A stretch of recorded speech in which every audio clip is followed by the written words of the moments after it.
Welcome back to another episode of Dinner is Poured. Now, most of us know how to make a dark and stormy.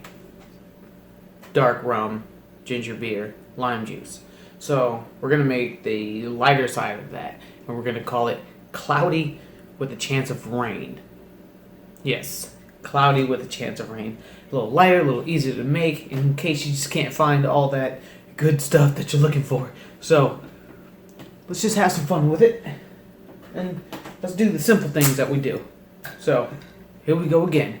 Dinner is poured.